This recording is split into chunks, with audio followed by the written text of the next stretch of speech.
Og så kan vi byde velkommen til formanden for SF, det er Holger K. Nielsen, som vi har i studiet for at tale blandt andet om SF's folketingsgruppe, der er delt i spørgsmålet om et ja eller nej til den såkaldte Amsterdam-traktat. Det samme er SF's hovedbestyrelse, men også SF's vælgere er splittet. Godmorgen og velkommen, Holger, og tak fordi du kunne komme.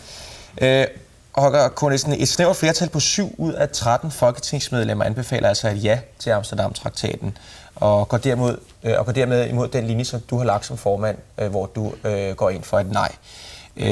Og jeres vælgere, som jeg kort sagde det, ifølge meningsmålinger fra Vilstrup Instituttet, også delt i ja og nej, siger. Hvordan kan SF overleve den her egentlig meget alvorlige splittelse? Jo, jeg tror, det er en splittelse, der er i mange partier i virkeligheden. Forskellen mellem os og de andre, det er, at vi tager debatten i åbenhed. Og ledelsen går også ud og siger, at vi er ikke enige om det her. Og i andre partier, der bliver ledelsen så enige i gåseøjne bag lukkede døre og trumler så en holdning igen. Vi tager en helt åben debat, og det tror jeg egentlig afspejler en diskussion, afspejler også en uenighed, som er overalt i samfundet, i hele Danmark, altså også i andre partier. Kan du nævne nogle andre partier, altså, hvor du tror, at der er sådan en lukket... Er det konservative for eksempel? For eksempel, ja, de konservative. Jeg fornemmer helt klart, at der blandt de konservative vælgere er meget kraftig modstand imod mange af de her ting, og den konservative ledelse gør alt for at dække over det her. Jeg tror også, at i Venstre. Venstre forsøger at køre sig op som de store supereuropæere, men blandt landmændene er der en meget stor skepsis overfor de der landbrugsordninger, som er der, og en skuffelse over, at man ikke har fået det ud af det, som man havde regnet med i sin tid. Og man har den gamle, klassiske splittelse i Socialdemokratiet. Så jeg tror, man ser en udvikling, hvor EU-spørgsmål vil splitte partierne som noget ganske naturligt. Så du ser det ikke som noget alvorligt, det her? Som nogen taler om en alvorlig krise for SF? Nej, det håber jeg ikke på i hvert fald. Men vi har da en ganske hård diskussion, hvor jeg godt kunne have undværet dele af den, men det må vi så tage, altså det er jo ikke noget, der men når du siger det, så sidder du og sådan, siger meget afslappet ud, og du tager det helt stille og roligt og siger, at det er godt at diskutere det her åbent i modsætning til andre partier. Og selvfølgelig er det også godt, at man ikke altid er enige om det hele, men kan det ikke generere en naturlig forvirring hos vælgerne, som jo måske læner sig op af et parti i håbet om, at det parti skal guide ens holdninger og meninger igennem i noget så svært som en EU-traktat fra Amsterdam? Jo, det er korrekt. Og derfor lægger jeg også meget vægt på, at vi på vores landsmøde når en holdning. Altså, det er ikke sådan, at vi vil gå ud og flagre til alle sider efter landsmødet. Jeg lægger op til, at der bliver en afklaring på landsmødet, så SF går ud i en folkeafstemningskampagne og siger så enten ja eller nej, men i hvert fald med en klar holdning til det. Og et mindretal så kan få mulighed for at udfolde sig i den sammenhæng. Men at partiet har en holdning, som du siger. Men der er det så meget sjovt, at jeres vælgere i virkeligheden ikke er så interesseret i, at I kommer ud og siger, den vej, venner, nu går vi i den retning. Det tror jeg, det er sådan en meget bekvemt standpunkt lige nu, og tror jeg afspejler, at vælgerne også selv er lidt forvirret og lidt usikre på det. Ikke? Jo, men hvis vælgerne gerne selv vil have lov at bestemme, man kan sige... Jamen, det får de også lov til. Ja, men altså, at man vil ikke være partitro her.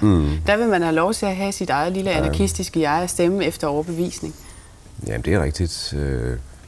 Det har man var jo egentlig lidt i modsætning til... Sidste gang for eksempel, ikke? I 93, der fulgte vores vælgere jo slet ikke SF, altså. Nej. Overhovedet ikke. Og derfor tror jeg ikke, der er nogen fare for, at de ikke vil følge deres lille anarkistiske jeg. Så det skal nok få lov at vokse så stort. inde i stemmeboksen. Men hvorfor så overhovedet komme med en anbefaling? Skal man så sige, men hele den politiske debat omkring de her ting er bygget op omkring partierne. For eksempel et helt praktisk spørgsmål, altså hvem skal sidde for SF i fjernsynet, når man skal diskutere de her ting? Skal det være en ja-siger eller en nej-siger?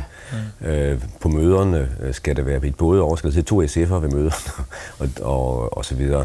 Og der tror jeg, at der er danskernes tolerance alligevel ikke så stor, at man vil sige, at det er noget meget naturligt, at man op til selve folkeafstemningen har 2 forskellige holdninger. I øjeblikket synes jeg at det afspejler meget godt, at mange vælgere selv er usikre på det. Og så siger man så, ja, det lyder da måske meget fornuftigt, men jeg tror ikke, den holder, når man kommer frem til selve folkeafstemningen. Nej, men så nu nævner vi så Konservative og Venstre som 2 partier, hvor der nok er en hel del, der måske stemmer imod deres overbevisning. Det er det, du jo egentlig påstår, ikke? Og siger, at der er hvad skal man sige, modstandere. Ja. Jo, men man retter jo altid ind. Men jeg retter ind, men der siger... Det gør vi jo dagligt i Folketinget, ikke? Vi sidder i vores gruppe og diskuterer vores holdning til forskellige lovforslag og forskellige dagsordner. Ja. Der er uenigheder i gruppen, ikke? Og så finder man et flertal, og så retter man ind efterfølgende. Altså hele vores demokrati er bygget op på, at partierne de har sådan en vis disciplin, når man stemmer. Men sådan kan det jo også gå nu for jer, at I skal til at rette ind i folketingsgruppen. Det er jo svært den her sag, fordi der har vi jo en tradition for, at der er mere frihed. I 93, der gav vi jo lov til, at partiforeninger og også folketingsmedlemmer kunne få lov til at stemme anderledes. Og det vil vi også give lov til denne her gang. Men har I så ikke et problem, når de ikke kan generere budskabet fuldstændigt korrekt ud, om man så må sige, til sine vælgere? Det mener jeg godt, vi kan. Selv 93 også, og en splittelse nu. Men det er jo kun et spørgsmål om at generere et budskab ud. Det er også et spørgsmål om en politisk uenighed, som måtte være der, ikke? Og det er jo en helt reel uenighed omkring, hvor meget skal der til, for at vi skal sige ja til den her traktat. Og der er forskellige vurderinger i SF. Der er nogen, der mener, at det her, vi har fået, det er godt nok, og andre mener, at det ikke er godt nok. Og det er sådan, vi tager stilling til mange andre ting. Det daglige, det er, at vores krav opfyldt der og der og der, for at vi kan sige, at det her det er godt nok. Og der er det her fuldstændig klassisk i forhold til det. Altså, det har vist sig, at jeres vælgere mener, at landsmødet, når det kommer til september, mener, at bør tage konsekvensen af den her dybe splittelse og ganske enkelt lade være med at vedtage nogle partier. Ja, det er det, som jeg ikke mener er holdbart. Et parti som SF kan ikke gå ud til en folkeafstemning og ikke sige noget. Altså, det mener jeg er helt uholdbart. Som jeg sagde, det kan virke besnærende i dag, hvor mange er så usikre på det, men når vi kommer frem til folkeafstemning, så kan vi ikke holde den der, så bliver vi helt til grin på den. Så det vil jeg ikke være med til.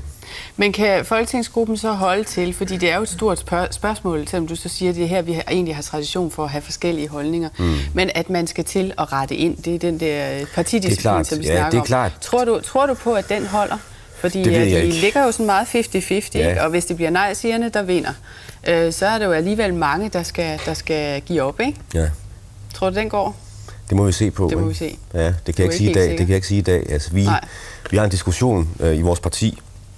Afgørelsen bliver truffet på vores landsmøde i starten af september. Hvad der så skal ske i folketingsgruppen efterfølgende, det må vi diskutere. Du har sagt, at landsmødet er SF's øverste organ.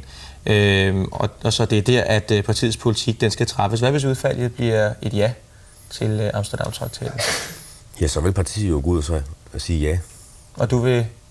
Hvad jeg vil gøre, det vil jeg ikke sige noget om. Jeg har bevidst holdt min person uden for det her, fordi det skal ikke være noget med, at vores Men det bliver vel et spørgsmål, når tiden melder sig?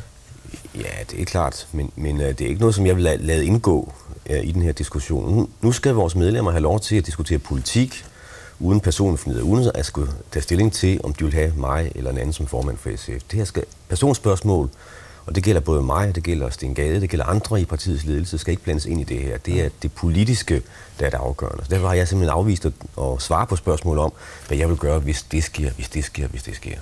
Noget, som vælgerne måske godt kunne trænge til nu, det var nogle rigtig reelle konfrontationer mellem ja- og nej-sigerne. Ja. Sådan, at der havde siddet en af dine modstandere i den anden ende af sofaen, og så vi havde fået et rigtig godt politisk slagsmål. Synes du ikke, det er lidt ærgerligt, at det her kommer til at dreje sig meget om splittelsen i SF, og vi måske ikke får så meget en politisk diskussion ud af det?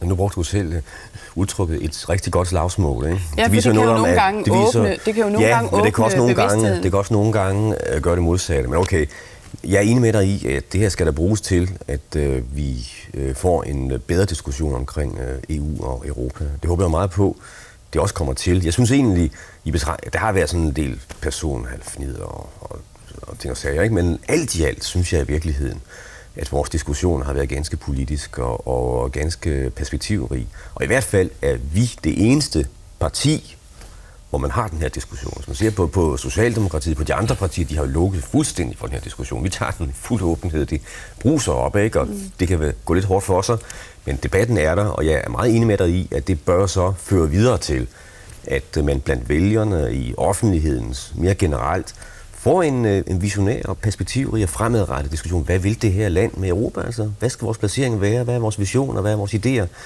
Det tror jeg, vi mangler en debat om.